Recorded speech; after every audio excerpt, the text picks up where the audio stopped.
حضرت آدم علیہ السلام کی اولاد میں سے بہت مشہور پیغمبر حضرت نوح علیہ السلام ہو کے گزرے ہیں، اور حضرت نوح علیہ السلام کی اولاد میں سے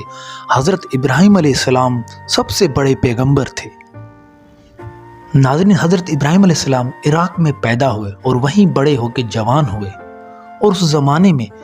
عراق کے لوگ سورج، چاند اور تاروں کی پوجا کرتے تھے۔ حضرت ابراہیم علیہ السلام نے جب دیکھا اور سوچا کہ شاید یہ ستارے خدا ہوں گے، پر پھر سوچا صبح ہوتے یہ ستارے تو غائب ہو جاتے ہیں، اور دوبارہ رات ہوئی۔ جب چاند کو دیکھا تو سوچا شاید چاند کی روشنی میں خدا کا کوئی جلوہ یا کرشمہ ہو، پر جب چاند بھی غائب ہوتا دیکھا تو پھر سوچ میں پڑ گیا اور مایوس ہو گیا، اور بیٹھ کے یہ دعا کی، اے میرے مالک جس نے یہ دنیا بنائی ہے، اگر تو نے مجھے سیدھا راستہ نہ دکھایا تو میں بھٹک جاؤں گا۔ پھر اس کے دل میں خیال آیا کہ شاید سورج ہمارا دیوتا ہو سکتا ہے، پر جب دن گزرا تو سورج نے بھی ڈھلنا شروع کر دیا اور اندھیرا ہو گیا، اور کہا جس نے یہ کائنات بنائی ہے، ہمارے پروردگار کا نور تو ایسا ہوگا کہ جس کو کوئی اندھیرا نہیں چھائے گا۔ اس کے بعد حضرت ابراہیم علیہ السلام لوگوں کو پکار کے کہنے لگا، میں آپ کے دین کو نہیں مانتا اور میں ان سے اپنا منہ پھیرتا ہوں اور اس رب کے سامنے اپنا سر جھکاتا ہوں جو اکیلا کائنات کا مالک ہے۔ اور ناظرین، اللہ پاک نے حضرت ابراہیم علیہ السلام کو اپنی قدرت کا جلوہ دکھایا اور زمین اور آسمان کے رازوں سے پردہ اٹھایا، اور اللہ نے اپنی قدرت سے آشنا کیا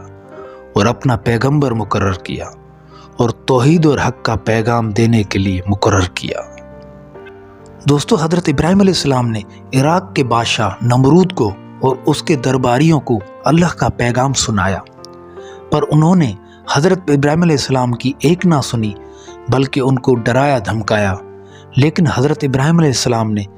اپنی بات پہ قائم رہے۔ ناظرین، ایک دن حضرت ابراہیم علیہ السلام نے ان کے بت خانے میں جا کر ان کے بہت سارے بت توڑ ڈالے، تو جب یہ بات نمرود کو پتہ چلی تو اس نے حضرت ابراہیم علیہ السلام کو سزا دینے کا فیصلہ کیا۔ اور ناظرین، پھر نمرود نے حکم دیا کہ حضرت ابراہیم علیہ السلام کو آگ میں ڈالا جائے۔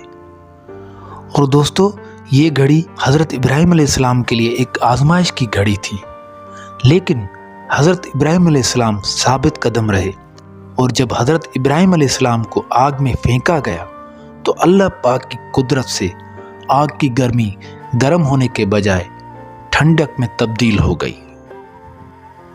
اور حضرت ابراہیم علیہ السلام محفوظ رہے۔ دوستو، اس کے بعد حضرت ابراہیم مصر اور شام کے ملکوں کی طرف چلے آئے اور وہاں کے لوگوں کو اللہ کا پیغام دیا، حق اور توحید کی بات سنائی، لیکن وہاں بھی لوگوں نے حضرت ابراہیم علیہ السلام کی بات کو نظر انداز کر دیا، اور پھر اس کے بعد آپ عرب کے صوبے حجاز کی طرف آ گئے۔ ناظرین، اللہ پاک نے حضرت ابراہیم علیہ السلام کو 2 بیٹوں سے نوازا، بڑے بیٹے کا نام اسماعیل اور چھوٹی بیٹی کا نام اسحاق رکھا، اور پھر اس طرح حضرت اسماعیل کو حجاز میں اور حضرت اسحاق کو شام میں آباد کیا۔ دوستو، ان دنوں میں حجاز ملک آبادی کے لحاظ سے کچھ خاص نہیں تھا، پر شام اور یمن بہت آباد تھے، اور وہاں بہت سارے لوگوں کی آمد و رفت تھی، اور کاروبار کے لیے حجاز کے راستے کے ذریعے آتے جاتے تھے۔ حضرت ابراہیم علیہ السلام کو اللہ کی طرف سے حکم ہوا کہ حجاز کی زمین پہ ایک جگہ عبادت اور نماز پڑھنے کے لیے ایک جگہ بنائی جائے۔ حضرت ابراہیم اور حضرت اسماعیل نے مل کے اللہ کی عبادت کے لیے ایک گھر بنایا، اور جس کا نام کعبہ اور بیت اللہ رکھا، یعنی اللہ کا گھر۔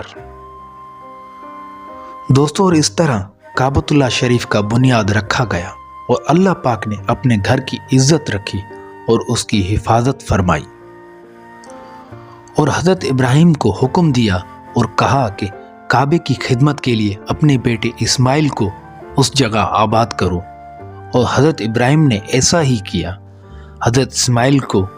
اور اس کی اولاد بھی پھر وہاں رہنے لگی، اور اس جگہ کا نام مکہ رکھا۔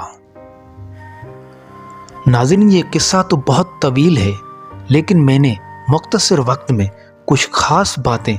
بتانے کی کوشش کی ہے۔ امید کرتا ہوں کہ یہ ویڈیو آپ لوگوں کو اچھی لگی ہوگی۔ ویڈیو کیسی لگی ہے کمنٹ میں اپنے رائے کا اظہار ضرور کیجیے گا۔ شکریہ۔